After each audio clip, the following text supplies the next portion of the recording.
Wallah, tu mens, frère. Tu mens, il ment.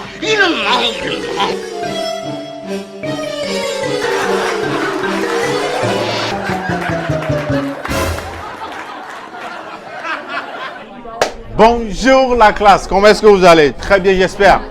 Ok, super. Pour ceux qui ne me connaissent pas, je suis votre nouveau professeur. Votre nouveau professeur d'histoire bidon. Histoire bidon, laissez-moi. Genre, oui, histoire bidon quoi. Une histoire qui n'a ni tête ni queue, qui n'a pas de sens. Genre, une histoire bidon quoi. Voilà. Je m'appelle monsieur Kpakpa Mikpe. Oui, tenez-vous bien, Kpakpa Mikpe. Comme le canard quoi. On dit souvent, peu importe ce que le canard va manger, peu importe ce qu'il va avaler, peu importe ce qu'il va manger, son caca là, ça ne va être que du liquide. Kpakpa Mikpe, tiens, et Chikboigne. Voilà au fait le nom, Kpakpa Mikpe, voilà c'est mon nom. Je ne suis pas le genre de vos professeurs habituels. Hein. Non. Moi, dans ma classe, il y a beaucoup de choses qui sont permis, mais ce qui est plus permis, c'est le rire, le fou rire. Voilà ce qui est permis dans ma classe. Oui. Si tu es un élève, tu fais des blagues bidons, au lato quoi. Franchement, au lato. Si tu es un élève, tu pètes et puis ça fait au lato. Pour les filles, là, c'est compréhensible. Elles sont équipées d'un moteur biturbo. Donc, comprenez un peu, c'est normal que ça fasse. Mais si tu es un gars, tu pètes et puis ça fait tu vas sortir. Parce que chez moi, là, c'est au son de ta pète qu'on reconnaît un vrai gars.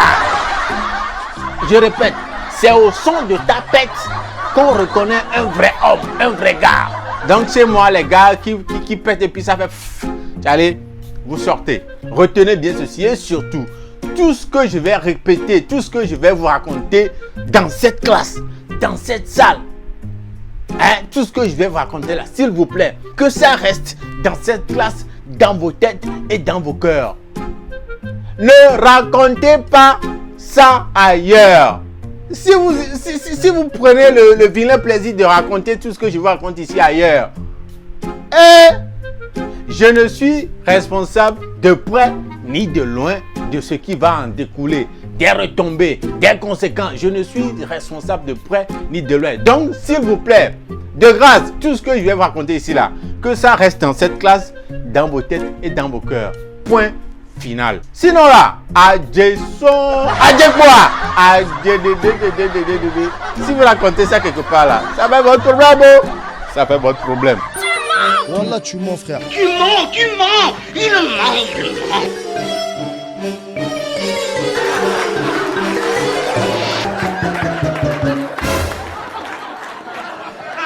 Très bien. Pour le premier chapitre de cette nouvelle année académique là. Le premier chapitre.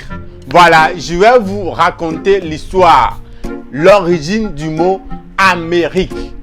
États-Unis d'Amérique. Pour les Anglais, c'est America. Je vais vous raconter l'origine de ce nom-là. Comment, quand et par qui ce nom-là est né. Nous sommes dans les années 1680. Voilà. Quand l'esclavage, quand le commerce triangulaire battait son plein, quand les gens, les blancs étaient à fond dans l'achat des nègres, l'esclavage était chaud comme ça. Donc les blancs achetaient nos ancêtres comme de petits pains, quoi, comme la friperie ici, à Blony, quoi. Oh, les banjo, c'est comme ça ils achetaient nos ancêtres, nos arrière-grands-parents, c'est comme ça ils achetaient. Donc c'est dans ces circonstances-là, ils sont venus en Afrique, puis ils sont venus dans notre terre là, sur la terre de nos aïeux, notre terre natale ici au Togo. Le pays qu'on appelle aujourd'hui le Togo là, c'est comme ça ils sont venus. Et quand ils étaient venus, ils achetaient nos grands-parents de n'importe quel coin quoi. Oui, en ce moment là, les coins qu'on connaît aujourd'hui sous le nom de Vaughan, la région des plateaux, Palimé, Agoué, ces consorts là, où ils achetaient les nègres partout, dans tous ces coins là. C'est comme ça que l'un de nos aïeux, l'un de nos ancêtres, originaire de ce que nous connaissons aujourd'hui sous le nom de région des plateaux, les zones de Palimé et Agoula. Voilà, il est originaire de là-bas. Il s'appelait Togbe Agblekwe Akabinou Gagaraga. C'est comme ça ils l'ont acheté et il s'est retrouvé du jour au lendemain en Occident dans un champ de tabac. Donc le tonton, notre arrière-grand-parent, arrière-grand-parent, il en était fier, il en était vraiment fou. Oh, et que Phil Nanto, il en était vraiment content. Donc maintenant vous comprenez pourquoi les gens, les rastas de cette zone-là, de notre pays, je veux parler de Palimé, Agou, la région des plateaux quoi. Les gens, les rastas de cette zone-là aiment tellement le tabac. Ils aiment tellement le weed. Ils aiment tellement le truc que... Aïe aïe aïe, aïe aïe aïe. Vous comprenez maintenant non? Que Ehumen Benino quoi, ça fait partie de leurs origines, ça fait partie de leur patrimoine. Hein? Ah, les rastas de Palimé comme ça là, non les gars là, ils vont jamais détester le weed, hein? Le tabac et tout ça, ils vont jamais, ils aiment trop ça. Voilà, donc, comme ça, le vieux père, voilà, il a découvert le tabac. Et aux heures de pause, loin des yeux des surveillants, loin des yeux de ses collègues travailleurs dans le champ de tabac, il se retirait pour fumer quelques rouleaux de tabac, quoi. Oh, oh, Togbe Gagaraga est devenu Zomati, oh, Zomati, fumait au chalet. Il se tenait à l'écart, pour savourer ces rouleaux de tabac. Oui, parce qu'ils en cachaient quelques morceaux qui étaient gérés dans la pause, quoi. Il est plus au chalet, le fil droit, toi. Yo, et comme ça, c'est devenu une habitude pour lui de toujours se mettre à l'écart, seul, de fumer ses rouleaux, hein, de vraiment profiter de ses joints, de ses clopes. Les années passèrent jusqu'à arriver en 1770. Oui, 1770. Quand les embrouilles entre les esclaves et les colons britanniques ont commencé. Et c'est dans ce cafouillage-là que notre vieux père, monsieur Agblekouaka Benou Gagaraga, oui, il a trouvé une foyer et puis pam, le gars est parti. Oh, le gars est parti. Il est parti pour retrouver sa liberté. Il est parti très loin pour se trouver une place sous le soleil où il peut se reposer, travailler tranquillement, loin des embrouilles, loin des stress, loin des coups de fouet des colons britanniques. Voilà, au Togbea, il a pris la fuite, et comme ça, il s'est retrouvé à un endroit, à un coin très loin de l'Angleterre. Un coin au nord-est de l'Angleterre, très loin même. Il s'est retrouvé là-bas tout seul. Il est seul là-bas et il a surnommé ce côté-là America Copy. America, une seule personne. Genre, un quartier à une seule personne, un village à une seule personne. America Copy, c'est comme ça qu'il a surnommé son coin. Dans ce temps-là, America Copy. Donc les gars, initialement, c'est ça le nom, hein. C'est ça le nom même initialement, au début c'est ça le nom, America Copy. Donc au fil du temps, au fil des années, il y a eu des voisins à des kilomètres de la position de notre ancêtre, Gagaraga. Oui, il y a eu des voisins à des kilomètres de son coin qu'il appelait en ce temps-là America Copy. Même vous-même, vous savez que les gens du plateau que nous connaissons aujourd'hui, les gens de Palimé, tout ça là, ils ont un accent.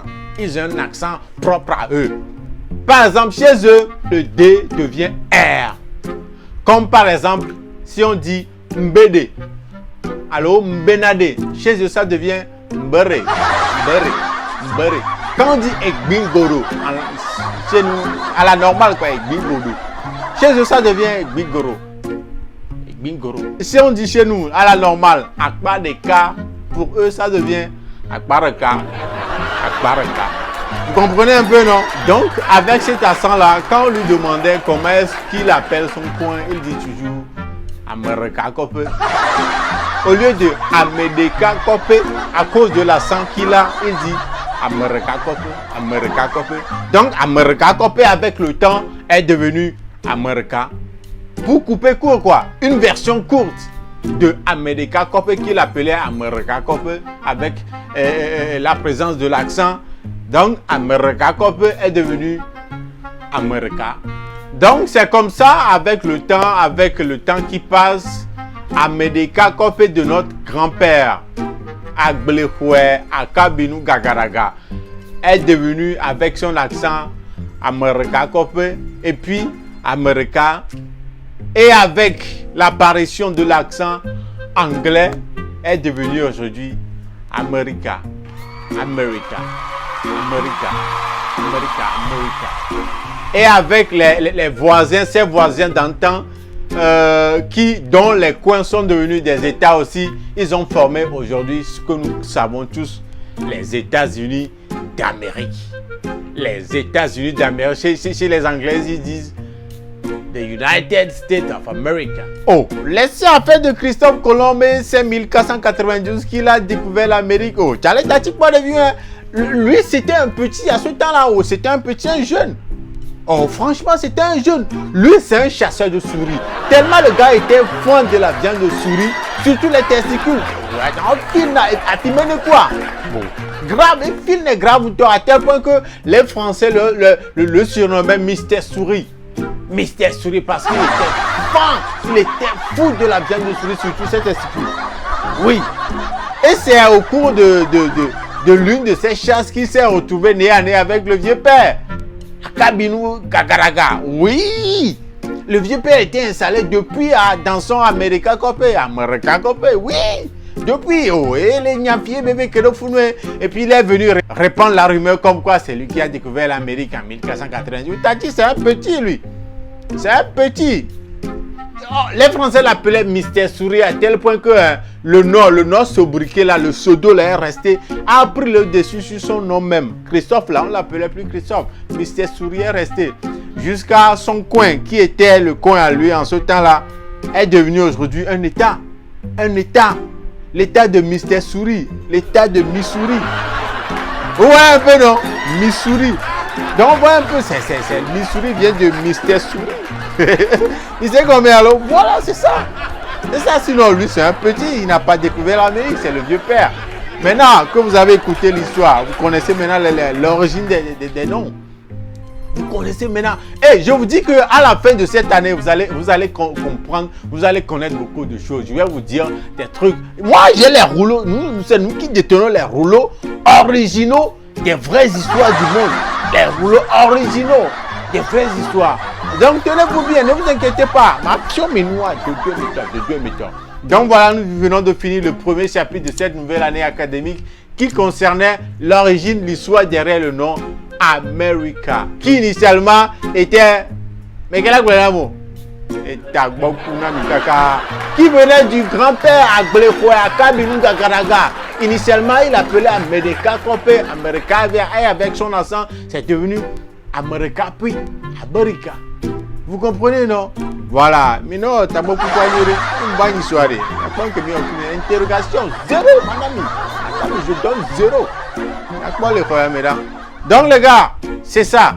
On se retrouve la prochaine fois au cours d'Histoire Bidon. C'est moi, votre professeur. Comme vous le savez, nouveau professeur. On se revoit la prochaine fois. Ciao.